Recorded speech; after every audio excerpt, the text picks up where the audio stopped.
Hello friends, எல்லாருக்கும் வணக்கம். நான் தான் உங்க லோகேஷ். போன வீடியோவில் நம்ம வந்து ஃபேஸில் அன்வான்ட் ஹேர்ஸ், அதாவது கேர்ள்ஸ் உமன்ஸ்க்கு வந்து எப்படி ரிமூவ் பண்ணுறதுன்னு சொல்லிட்டு பார்த்துருந்தோம். அது நீங்கள் பார்க்கலன்னா மறக்காம போய் செக் பண்ணி பாருங்கள். டிஸ்கிரிப்ஷன் அதுக்கான லிங்க் இருக்குது. இனி நம்ம வீடியோவில் எதை பற்றி பார்க்க போகிறோம்னா, வீட்டில் இருந்துகிட்டு ஃபேஸ் வாஷ் க்ரீம் எப்படி பண்ணுறதுன்னு சொல்லிட்டு தான் பார்க்க போகிறோம். வாங்க வீடியோக்குள்ளே போயிடலாம். அவங்க வந்து 2 மெத்தட் சொன்னாங்க. ஃபர்ஸ்ட் மெத்தட் என்னன்னா, பட்டர் மில்க் வந்து 1/2 கப் எடுத்துக்க சொன்னாங்க. அதுக்கப்புறம் ஓட்ஸ் மீல் இருக்குல்ல, அதாவது ஓட்ஸ் இருக்குல்ல, அது வந்து 60 கிராம் எடுத்துக்கணும்.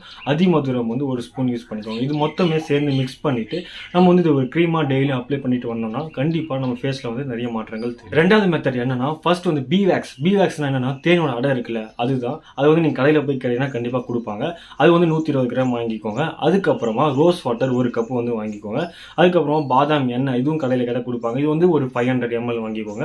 அப்புறமா கடைசியில் காப்பி கொட்டை இருக்குல்ல, அது வந்து பவுடராக இல்லாமல் பெருசாக கிறிஸ்டலாக இருக்காமல் மீடியமான கிறிஸ்டலாக நீங்கள் வந்து ஒரு டீஸ்பூன் வந்து போட்டு எல்லாத்தையும் மிக்ஸ் பண்ணி இது ஒரு க்ரீமாக நீங்கள் வந்து யூஸ் பண்ணிங்கன்னா கண்டிப்பாக சீக்கிரமாக நல்ல பெனிஃபிட் கிடைக்கும். இது ஃபுல்லாகவே நேச்சுரல் தான். நீங்கள் வந்து எதுவுமே பயப்பட வேணாம், சைடு எஃபெக்ட்ஸ் எதுவுமே வராது. நம்ம சேனலில் வர எல்லாமே ஃபுல்லாகவே நேச்சுரல் தான், ஆயுர்வேதிக். எனிவே ஃப்ரெண்ட்ஸ், உங்களுக்கு எதாவது டவுட் இருந்துச்சுன்னா மறக்காம கமெண்ட் செக்ஷனில் கமெண்ட் பண்ணுங்கள். நெக்ஸ்ட் வீடியோவில் மீட் பண்ணுற வரைக்கும் டாடா பை பை. See you.